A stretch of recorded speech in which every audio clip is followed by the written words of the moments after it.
Assalamualaikum warahmatullahi wabarakatuh. Perkenalkan, kami dari kelompok 9 akan mempresentasikan tentang pengembangan struktur institusional akuntansi.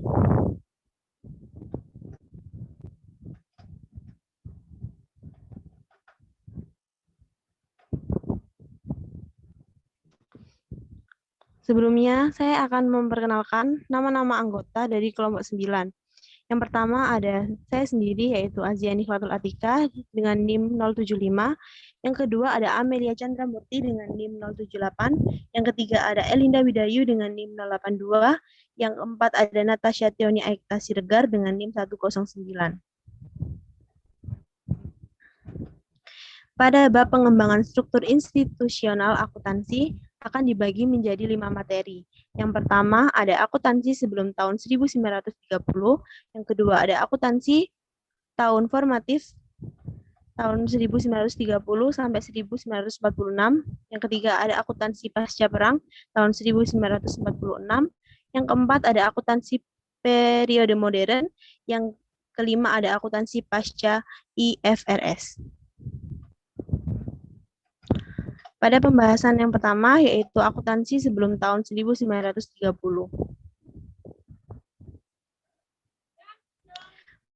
Periode pengembangan akuntansi. Pada tahun 1880,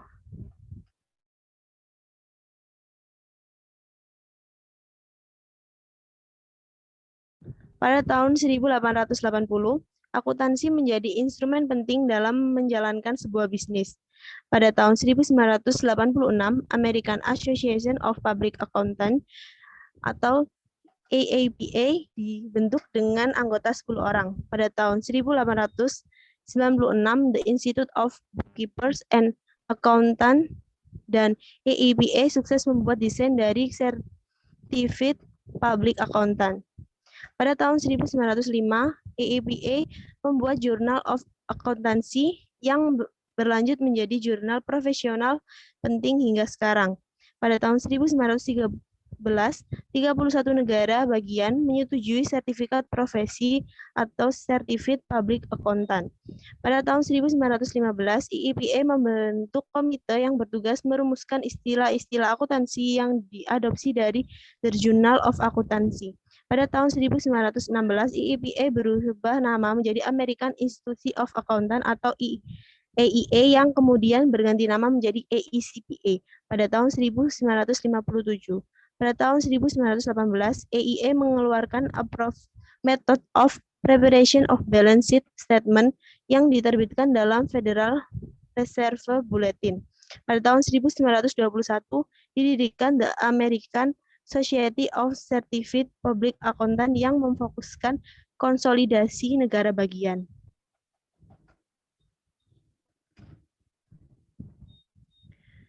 Pada pembahasan yang kedua, yaitu ada akuntansi tahun formatif 1930 sampai 1946.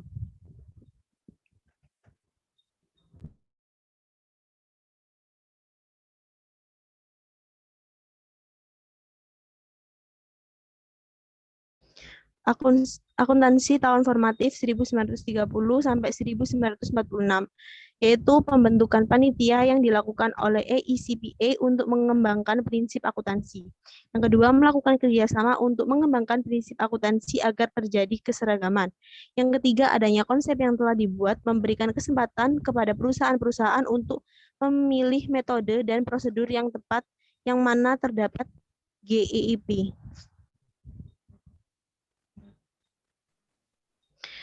Selanjutnya pada tahun 1934, SEC atau Securities and Exchange dibentuk oleh Kongres untuk mengawal surat berharga dan exchange atau bursa. Undang-undang memberi kewenangan kepada SEC mengatur sekuritas dan pasar modal, termasuk di dalamnya kewenangan untuk menyusun standar akuntansi, standar audit dilaporkan ke pasar modal. Pada 25 April 1938, SEC menerbitkan Accounting Series nomor 4. Next.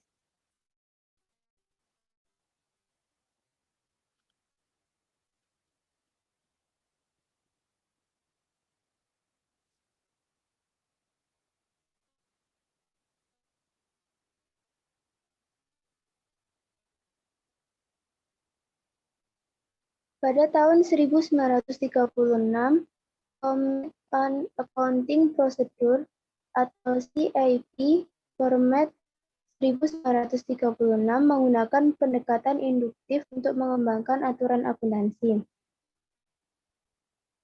Dan AAA lebih memilih pendekatan deduktif. Pada tahun ini terjadi keserakahan secara signifikan, dan sektor swasta di Amerika Serikat sebagai sumber untuk membuat kebijakan. Next.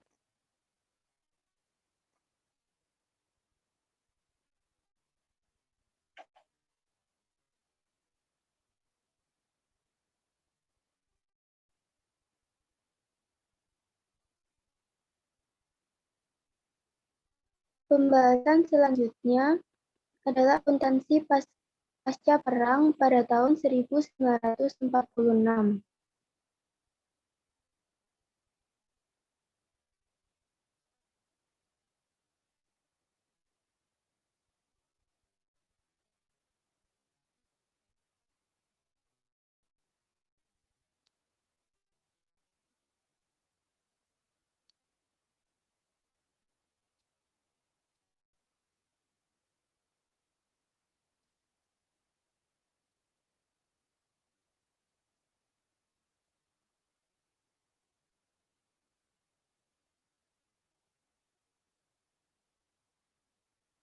Post-war period pada tahun 1946 sampai 1959. Industri menginginkan modal besar memperluas bisnisnya. Perluasan tersebut sebagai gantinya menciptakan lapangan pekerjaan dan uang yang lebih banyak. Dengan dorongan dari stock exchange, industri mulai menyediakan 1940 sekitar 4 juta. Pada tahun 1952 menjadi 7 juta, dan pada tahun 1962 meningkat menjadi 17 juta.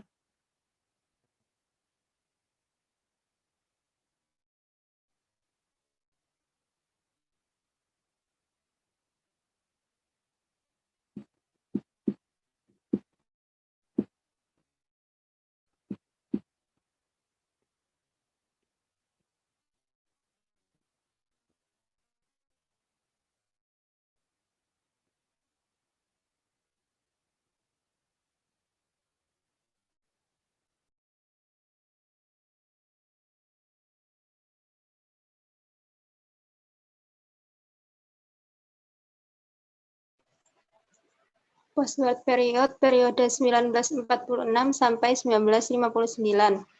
IRB 32 and then SIG. 1946 sampai dengan 1953 terbit 18 ARB. Terdapat kelebihan prinsip akuntansi good. CIP merekomendasikan pengeluaran IRB 32. Yang kedua ada the price level problem. Akhir 1953, profesi akuntansi menaruh perhatian yang besar pada akuntansi di bawah kondisi tingkat perubahan harga. Sehingga selama 3 tahun berikutnya, terdapat kemajuan dalam perkembangan prinsip akuntansi. Yang ketiga ada closing years of the CIP 1957 sampai dengan 1959 terjadi kritik terhadap CIP. Presiden IECPI menyerukan pendekatan baru. Pertengahan 1950 terjadi peningkatan minat akuntansi. Yang keempat ada a new approach. Tahun 1957, Alvin R. Jennings menyampaikan pidato pada pertemuan tahunan IECPI. Ia menganjurkan reorganisasi IECPI untuk mempercepat perkembangan prinsip akuntansi. Jennings menekankan perlunya riset sebagai bagian dari program pengembangan. Next.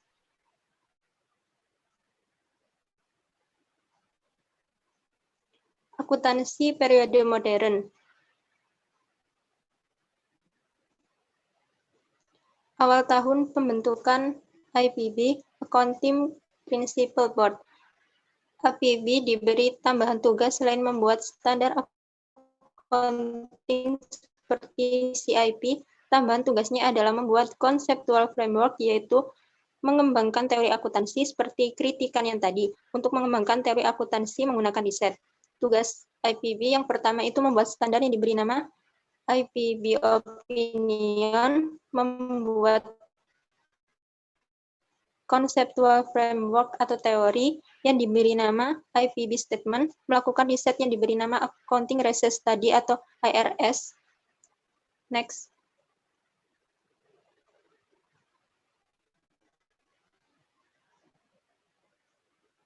Awal tahun pembentukan APB atau Accounting Principle Board. Accounting Research Study ARSS 1 dan 3. Kredit pajak investasi, The Melted APB, IRS 7 dan IPB Statement 4. Kritikan yang berkelanjutan, laporan kelompok WIT, laporan kelompok Truefold. Next.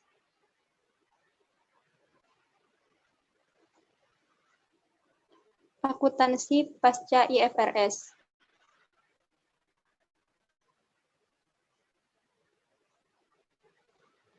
Sejarah IFRS, IFRS atau International Financial Reporting Standard adalah standar yang digunakan sebagai dasar penyusunan dan penyajian laporan keuangan secara global.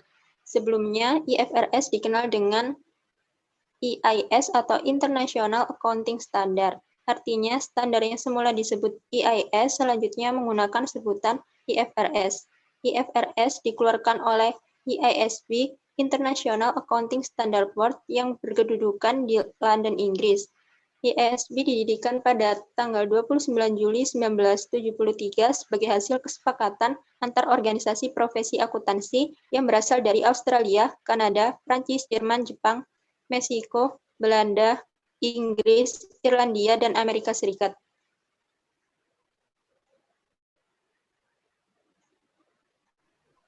IFRS atau International Financial Standard merupakan standar dasar, pengertian, dan kerangka kerja yang diadaptasi oleh 4 organisasi utama dunia, yaitu Badan Standar Akuntansi Internasional IASB, Komisi Masyarakat Eropa ISE, Organisasi Internasional Pasar Modal IOSOC, dan Federasi Akuntansi Internasional IFAC. IFRS Convergence telah membawa dunia accounting ke level yang baru.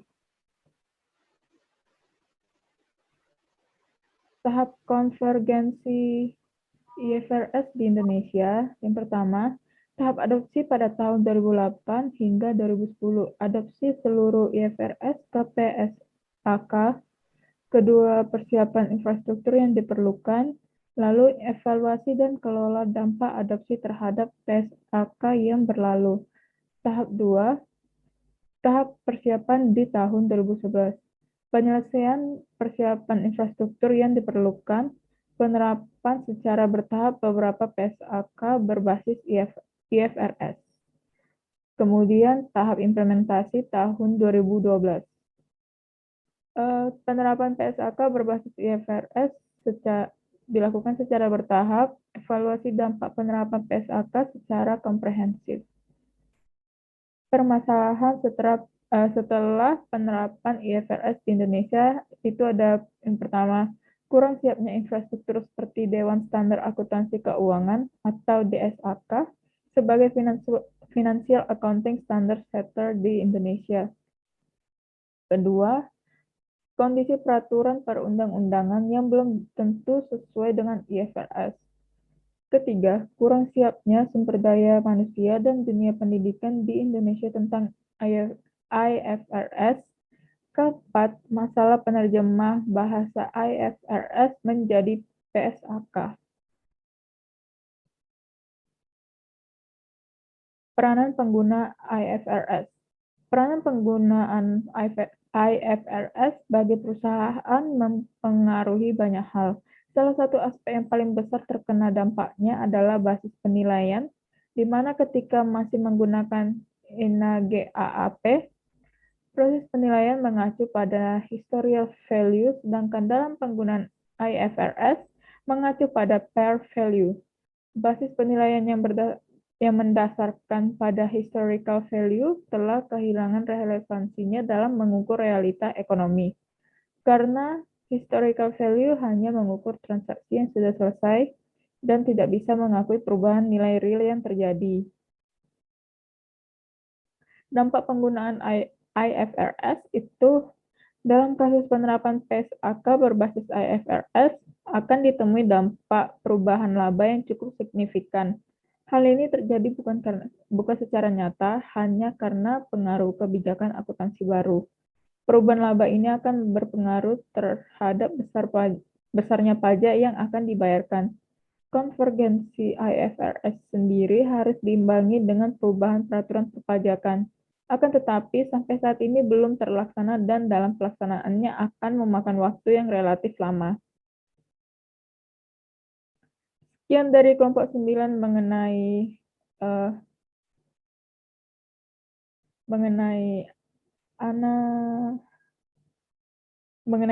perkembangan institusional akuntansi. Mohon maaf jika ada salah kata. Sekian dan terima kasih.